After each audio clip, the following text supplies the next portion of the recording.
Hello, everyone. My name is Gertrude Utriff, and our group decided to um, do a research project on prediabetes. So basically, we were trying to figure out how much knowledge um, Brigham Young University, Idaho students know about prediabetes. And so basically with prediabetes, there is a range for diabetic patients where if their glucose level is within that range, then they are diabetic. And if their glucose level is above the average, so basically pretty high than a normal healthy person, but just below that range and not quite to that diabetic range, then that's when they are classified as pre-diabetic patients. And so it's a growing issue in the United States, and most people are aware of diabetes, but not very many people know what prediabetes is. So that's kind of what fueled our desire to do this project.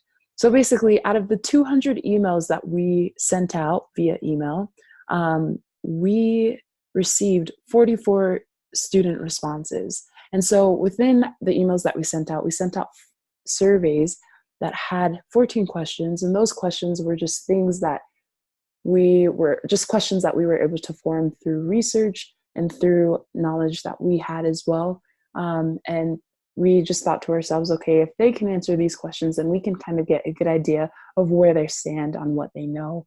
And so one of the questions from the results that we found that really kind of just left us a little mind boggled was that we asked students, as you can see in table 1, I'm confident in my knowledge that I understand what prediabetes is. And about 50% of participants either disagreed or strongly disagreed about feeling confident in their knowledge about prediabetes. So that's crazy. But the interesting thing was that later on in that survey, we asked if you or someone you know was diagnosed with prediabetes, you would know ways to lower your or their risk of being diagnosed with diabetes. And the interesting thing was that only 29 participants disagreed or strongly disagreed about their knowledge regarding prediabetes.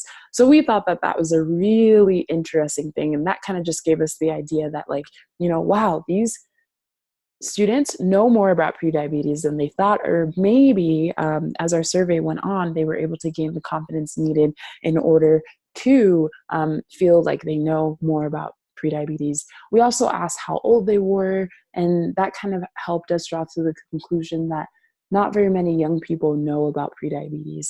And then we asked them if they would be willing to participate in a pre-diabetic health program. The results were a bit all over the place, but from that, we kind of just drew to the conclusion that maybe we should have been a bit more specific in that question, meaning that we should have asked them, if you were pre-diabetic, would you be willing to participate in a health program? And so anyways, I hope this makes sense, and I hope you guys are able to kind of understand where we were coming from, our results and everything. And I was really excited to do this with my group. They're really awesome. And yeah, thank you. Bye.